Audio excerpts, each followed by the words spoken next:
Alright guys, TacticalRab again today. Hope you're doing well and enjoying your day so far. The $150,000 CDL Warzone Kings tournament that's been going down over the last couple of weeks concluded yesterday with the $70,000 finale. The OpTic curse might already be in effect here because iLLeY and Capsidal get the victory last night in a crazy dramatic event really, with aBeZy and Cellium in the grand finals. Lots of storylines in this one, lots of spicy words being exchanged. Very much enjoyed to your thoughts in the comments below. Hit the like button if you enjoy. Subscribe if you're new as always, I greatly appreciate it. Now if you guys did miss yesterday's big update was that the Los Angeles Thieves team has now been confirmed. Octane, of course, retired. Ghosty's coming as their new kind of IGL hill kitten type guy. And I thought these numbers from last season were pretty crazy, actually. Even Kismet being on here for most hardpoint games above 2 minutes hill time was pretty impressive, given the fact that he's not a hill soaker AR like these other guys were. And of course, Ghosty was only in for half the season or so on OpTic. So he would have been presumably up there with Octane if he'd have played the entire season on that OpTic gaming team. But we now do have 8 teams confirmed here in the CDL: OpTic, FaZe, Subliners, Ultra, Breach, Rocker, Thieves, and Miami Heretics. The Surge team, of course, with iLLeY on it, we'll get into in a few minutes time what he got up to last night, has been rumoured, and we really have no idea at all for Gorillas, Vegas, or London. And look, Jacob L himself is confident that we are going to have 12 teams in the CDL next season, but both Gorillas and London and Vegas, the funny thing is for Vegas is like, you know, they will be around. They will run it back next year with some sort of team, but they will take their time. This is what they do. Now, whether those other organizations are going into the Vegas category or whether they just want to be gone from the CDL entirely, I don't know. But, you know, this is the difficulty we have, is that there's no leaks around these teams. They will bide plenty of time before they have to hire anyone again. And Donny Temp, I don't know if he's changed his mind on his kind of idea that if he doesn't get signed by a particularly good team, then he's just going to grind it through challenges, because he even says here, you know, like Gav says, if Temp is not a great team this year, I'm going to be pissed. Temp's like, yeah, same. So, you know, and obviously with the options left, Temp isn't going to be on a great team. So maybe his option is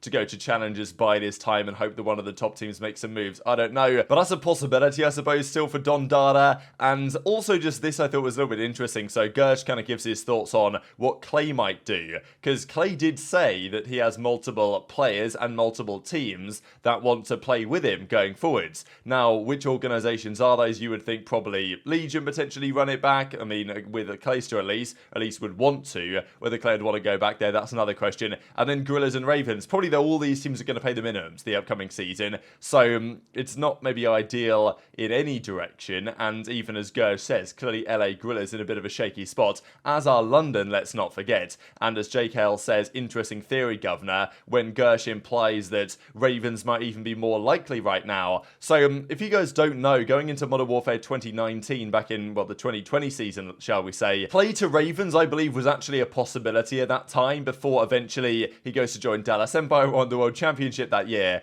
But potentially Clay to Ravens is not out of the realms of possibility. So just a few further things there with Rostermania. We'll find out more over the coming weeks, I'm sure. And there's a question as to what Vegas Legion themselves are going to decide to do. But at this point, they could probably get still some decent players, because all the remaining teams are going to be paying minimum salaries, I imagine. Like, I don't think Gorillas are going to be paying anything mega as they were the previous seasons, especially given what's going on with the guard right now. So there are some options out there. It's obviously not great for the players that are in this position compared to the players that are on the top teams making way more money. But, you know, that's the nature of not just the CDL. This is going across all esports right now, as I'm sure you guys are well aware. Now, before we get into this big tourney of last night, I did want to give this quick update, because yesterday we discussed the boots, perks, effectively, the things that are going to be in the game going forwards. And there was some discussion around about pick 10, basically, with Gunsmith worked in somehow. And apparently there was some sort of pick 10 system that was going to be a hybrid with Gunsmith. And, you know, pick 10 was a system of perks and attachments and weapons introduced back in Black Ops 2 by Treyarch.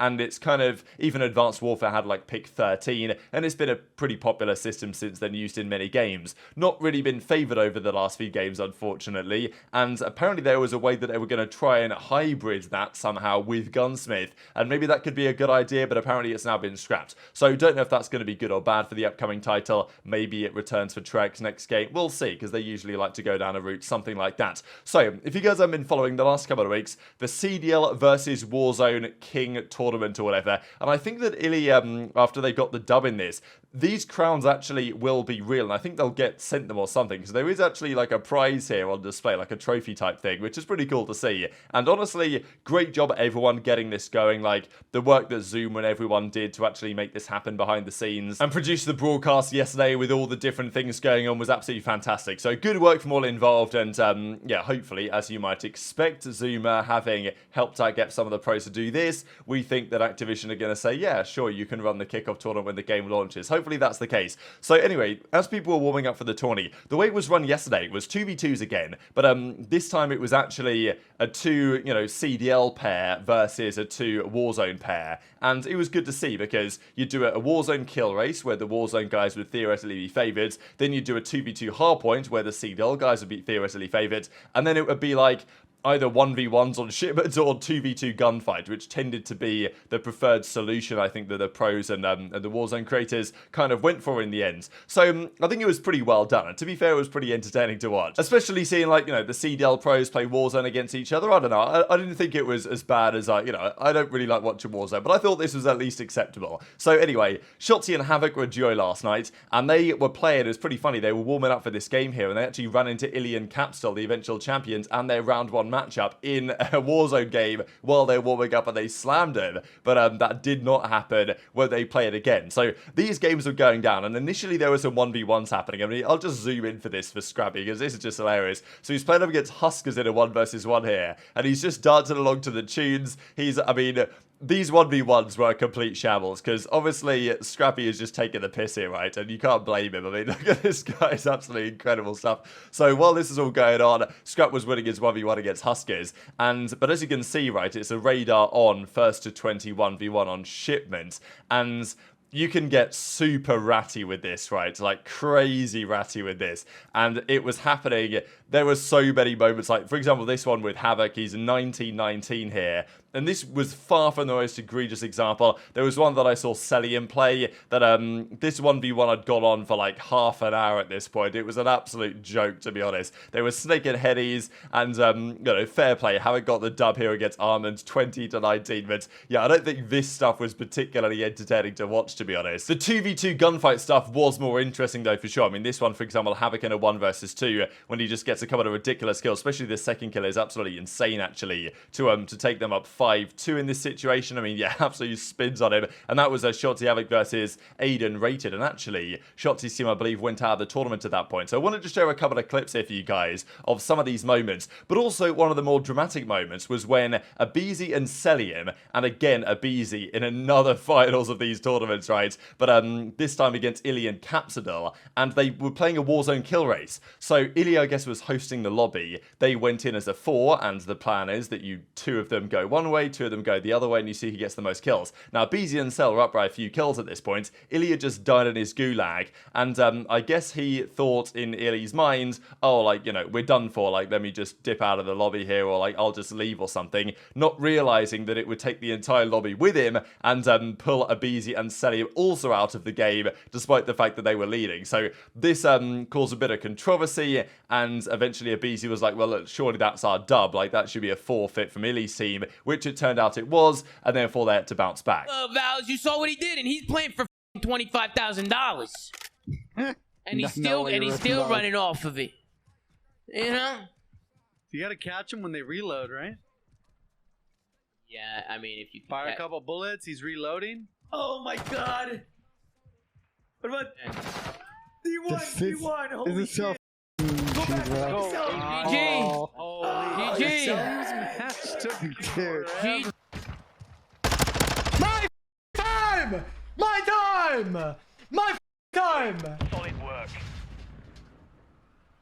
You know what I'm saying, chat? Don't f off me. I got the belt, Zuma. Tommy, I got the belt. Alright? And I want Scrappy. No way, right? No. They can't win off that hill. They can. By 2. They can win here, J-God. They can win here. How much Papaya you smoking, J-God? How much? Oh, yeah, the other both teams can win here, J-God. 30 seconds. Never mind. It's over. Oh, never mind. We've seen people blow this situation. This is the comeback could definitely still be on. They just need a contest for like 2 seconds. No way, bro. Just gotta double this right here. Hold up. Oh my god. They need to contest for like 3 seconds. You're right. I still think I'm back. Oh no. Big P's wide Needs to get in challenge. there. They're gonna read this. They're Let's gonna get know. Rason's gonna be looking at that. Oh my god. I cannot. Oh I told you. God. Just contest for 3 seconds. Oh shit! Hey, okay, so look, iLLeY died. He lost his gulag, and then Cap died, and I think he thought that Cap didn't have a gulag, and he pulled us out of the lobby, and we were up by like 4 or 5 kills. Oh shit! Uh-oh. That might be a loss. That might be a loss, bro. That might be a That's what I'm loss. saying. Like, I don't even. Nah, that should be our W for sure, dude. He thought they MC. I'm pretty sure he thought they were done because he thought that they had no more gulag, so he just left the game. Bro, that is the most iLLeY thing I've ever seen, bro. That is the most iLLeY shit I have ever seen. He pulled them out of the lobby because he didn't think they had a gulag. Isn't he streaming though? I'm gonna stream. We got flashes soon. Yeah, so Go, baby. That Let's go. Oh my god. Oh my god, was Ken. it. Oh my god, Ken. Let's go. Oh my god, Ken. Oh my god, Ken. Deeked him in the head for. I just deeked him in the head for 20k. This guy just got deeked in the head for 20k. No way, bro.